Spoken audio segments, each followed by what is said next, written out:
வணக்கம் மக்களே! பருப்பு வேக வைக்காம சூப்பரான இன்ஸ்டன்ட் சாம்பார் ரெசிபி எப்படி பண்ணலான்னு பார்க்கலாமா? அதுக்கு ஒரு பாத்திரத்தில் 2 டீஸ்பூன் அளவுக்கு கடலை மாவு எடுத்துக்கிட்டு தண்ணி ஊற்றி நல்லா மிக்ஸ் பண்ணிவிட்டு ஒரு ஓரமாக எடுத்து வச்சுக்கலாம்.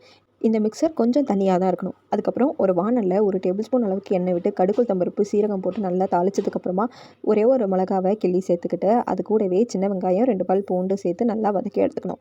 இது கூடவே 2 பழுத்த தக்காளியும் சேர்த்து நல்லா வதக்கி எடுத்துக்கணும். நான் வந்து இதில் ஒரே ஒரு கத்திரிக்காய் சேர்க்குறேன். உங்களுக்கு கத்திரிக்காய் வேணான்னா கத்திரிக்காவை ஸ்கிப் பண்ணிட்டு கூட இது பண்ணிக்கலாம்.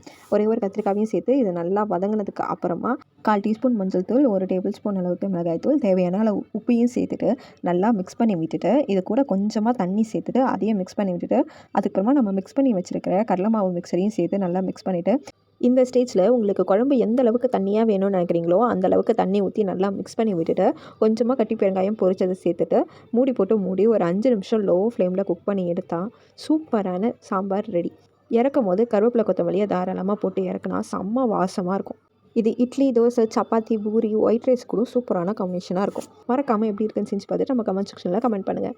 அப்படியே இந்த வீடியோ உங்கள் ஃப்ரெண்ட்ஸ் அண்ட் ஃபேமிலிக்கும் ஷேர் பண்ணி நம்ம சேனலை சப்ஸ்கிரைப் பண்ணி சப்போர்ட் பண்ணுங்கள். பாய்.